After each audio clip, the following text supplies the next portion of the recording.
Is it really an academic's, quote, obligation to persecute a fellow academic for disagreeing with feminist doctrine, as Professor of English Jeffrey Jerome Cohen has recently declared on his blog? And why do so many professors seem eager to shame and blame anybody who steps out of line? That's my subject on today's Fiamengo File.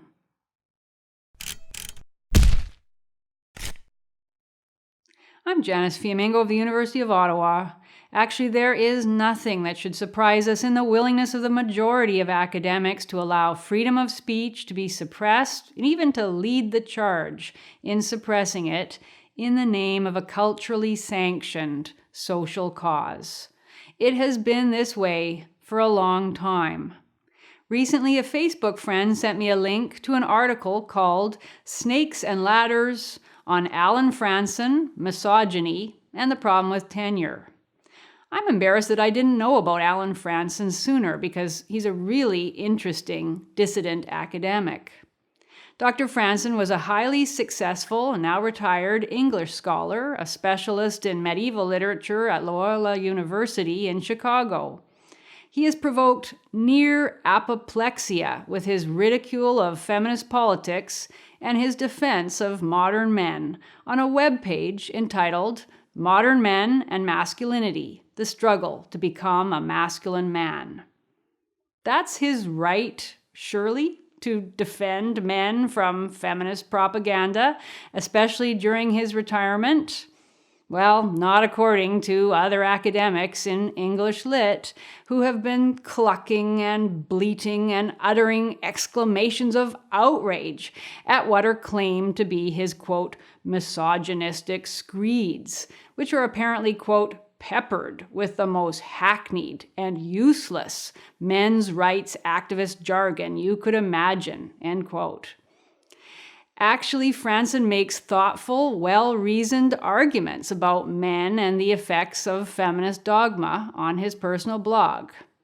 But you can't say the same in terms of well-reasoned arguments about his opponents, who mainly confine themselves to sanctimonious expressions of horror, proving perhaps that English studies may be the silliest and most trivial discipline in all of academia. One academic, a man named Jeffrey Jerome Cohen, professor of George Washington University, has made it his personal crusade to spread the word about Franson, encouraging as many others as possible to join in the academic pile-on. Cohen has written a blog post entitled Calling Out Misogyny to crow about his success in instigating the war on Franson. My favorite part of the post is his just slightly disingenuous statement that, quote, we should be cautious about public shaming and bandwagoning, of course. Yeah, of course. But not if it's a senior male professor attacking feminism. In that case, public shaming and bandwagoning is not only necessary, but righteous. Like all the others he encouraged to take to Twitter to insult and revile Franson, Professor Cohen never does bother to bring forward any evidence that Franson has, as he claims, quote, filled his website with hatred against women, end quote. It's enough that Franson dared to criticize feminism. Cohen seems particularly exercised about a paragraph from Franson's website in which Franson employed the phrase fem-fog to define the academic culture of obeisance to feminism. And here it is to give you a flavor for his blog. It's reproduced from the site MGTOW HQ. Quote, let's call it the fem-fog for short. The sour mix of victimization and privilege that makes up modern feminism and that feminists use to intimidate and exploit men.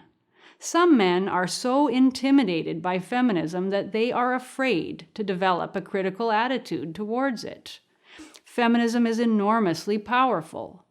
Enormously powerful movements should always be regarded with skepticism and wariness, especially when they are aimed at taking power from you. As Jack Donovan writes, the aim of feminism is to remove men from power. The aim is not to share power with men. Men today live in fem-fog, a thick mist of anti-male propaganda. Many men don't know how to fight it, and some don't even realize that they are fogged up." End quote.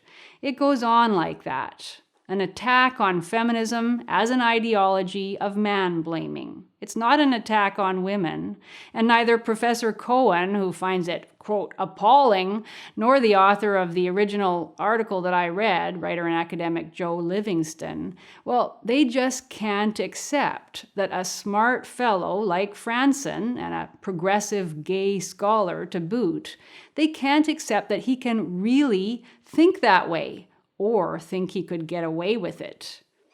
He must have gone mad, Livingston speculates in the article. Well, I've got news for the two of them. There are quite a number of academics, male and female, who think the way Franson does, but the enforced monopoly on moral rectitude in the academy has kept people in ignorance of it. Now it's out there, and these upholders of politically approved thought are thrashing around in impotent indignation.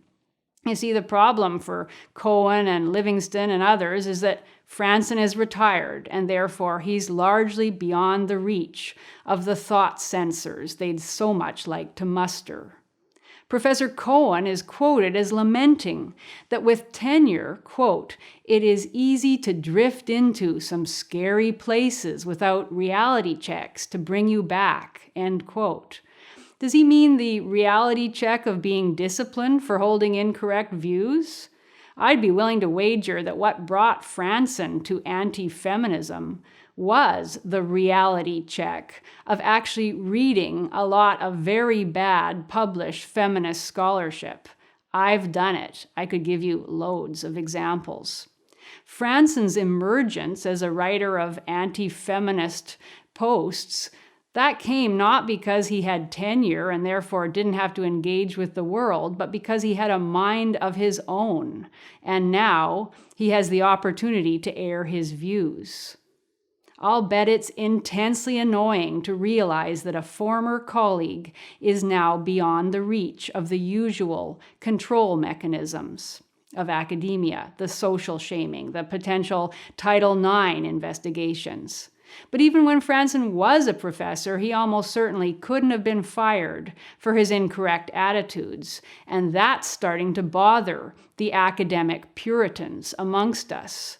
Joe Livingston, for example, laments that, quote, "the tenured, particularly men, are exempt from the kind of character scrutiny to which ordinary employees are subjected," end quote.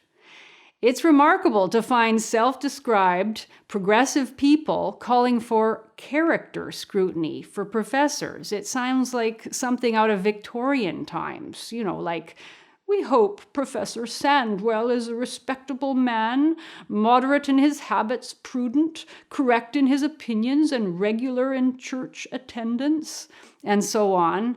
It's clear from the remarks of Professor Cohen and the author of the article that these individuals would love to be able to sanction their colleagues for thinking incorrectly about feminism.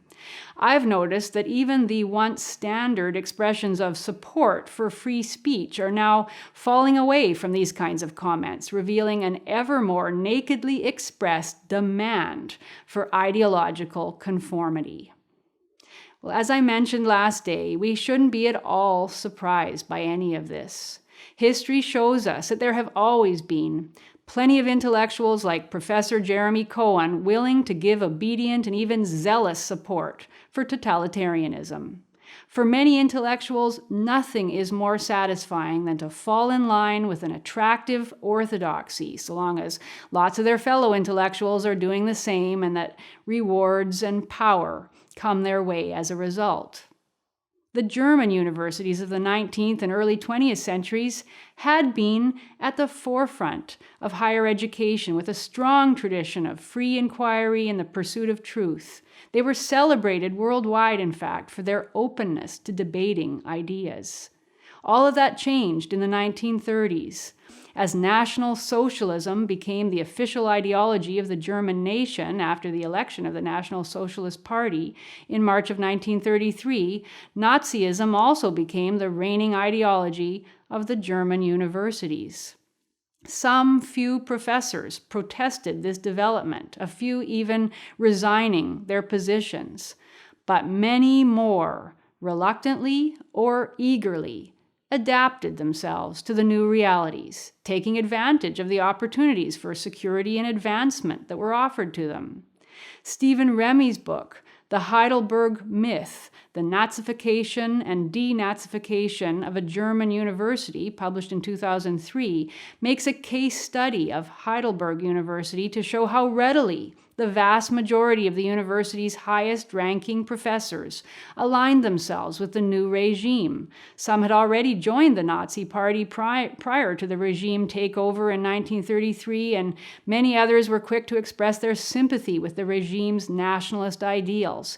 They were happy to abandon objective scholarship in favor of preparing German minds for the Nazi project.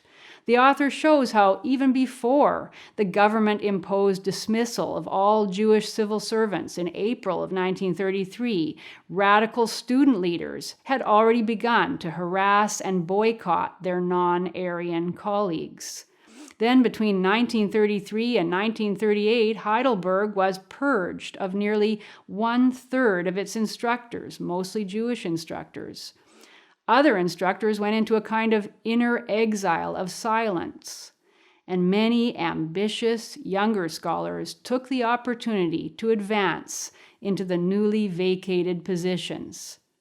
Professors of law, biology, medicine, sociology, German literature, and history embraced the new mandate that all research and teaching must serve the German Volk, just as many professors today are happy to bend their research and teaching to serve radical social justice ideology, including misandric feminism and anti-white propaganda. So how does this happen? And are intellectuals particularly prone to such willing ideological servitude? Well, to some extent they are.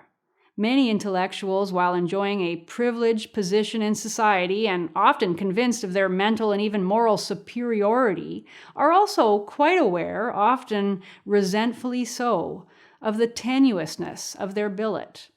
Intellectuals are often not particularly prepossessing individuals. They know a lot about one extremely narrow area of research, and often that's all they know. Many develop their intellectual capacity far out of proportion to other capacities, including social skills, leadership skills, communication skills, and knowledge of self and others. Often their area of expertise is so specialized that they can discuss it with only a small group of other specialists, and it is often a subject that the general public finds mystifying or even off-putting. That makes the intellectuals feel weak and unimportant.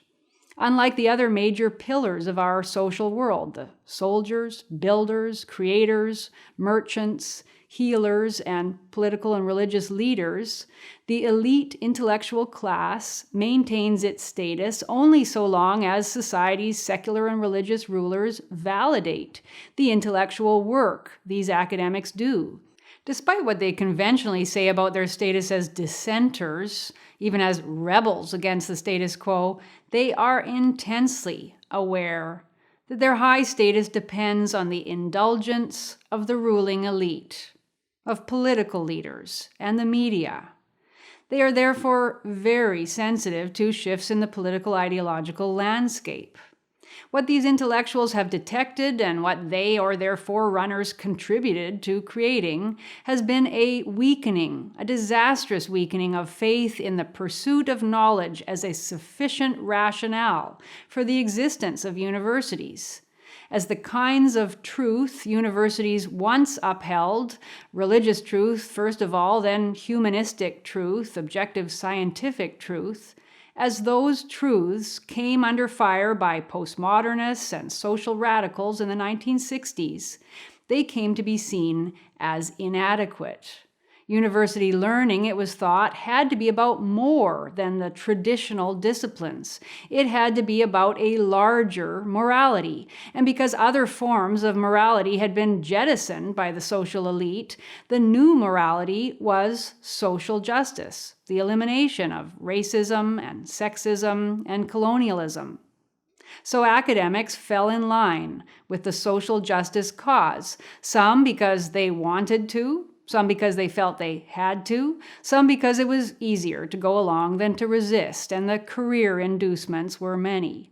Gradually, social justice became not just one good to be balanced against other goods, such as knowledge and open debate, but it became the primary, preeminent good, superior to all others.